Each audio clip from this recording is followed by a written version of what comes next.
Shalom, selamat pagi Bapak Ibu yang terkasih di dalam Tuhan. Mari kita awali pagi hari ini dengan pembacaan firman Tuhan yang terambil dari kitab Yakobus 1 ayat 12. Demikian firman Tuhan. Berbahagialah orang yang bertahan dalam pencobaan, sebab apabila ia sudah tahan uji, ia akan menerima mahkota kehidupan yang dijanjikan Allah kepada barang siapa yang mengasihi Dia. Judul renungan kita pada pagi hari ini adalah bertahan dalam pencobaan. Apapun skala pencobaan yang kita alami, baik itu berat maupun ringan, Tuhan menghendaki supaya kita tetap bertahan. Kita harus tahan uji. Artinya pencobaan itu tidak memberi dampak buruk bagi kehidupan rohani kita, seperti khawatir, tawar hati, mengeluh, putus asa, bahkan menyerah.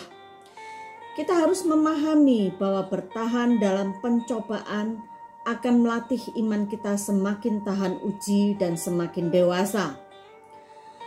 Ini memang tidak mudah, sebab sebagai manusia kita cenderung berputus asa, kita cenderung untuk bersusah hati. Mengapa kita harus meresponi pencobaan ini dengan bersyukur, dengan tetap bersukacita? Sebab disitulah cara Tuhan memproses kita untuk naik level dalam kerohanian kita.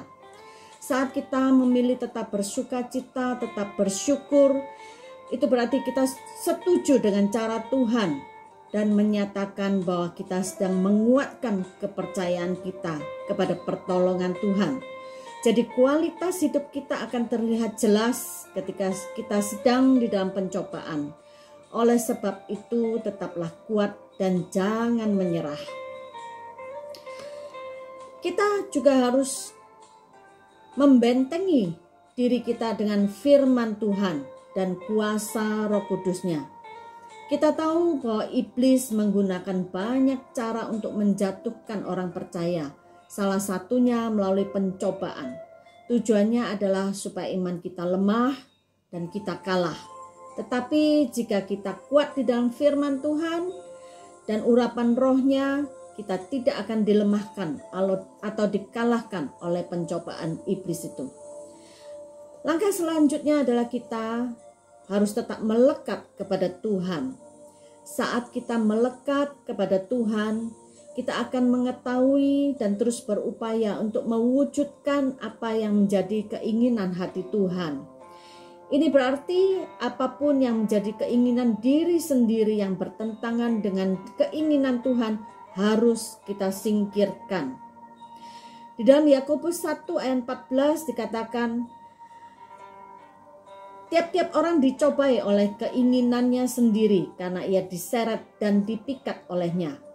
Namun jika kita tetap melekat kepada Tuhan, kita tidak akan diseret dan dipikat oleh keinginan kita sendiri. Untuk itu marilah kita tetap bersyukur, kita tetap bersukacita meskipun di dalam pencobaan. Penuhi hidup kita dengan firman dan urapan Roh Kudus-Nya, serta terus melekat kepada Tuhan. Percayalah bahwa di dalam segala perkara Tuhan akan menyertai kita. Haleluya, Tuhan Yesus memberkati.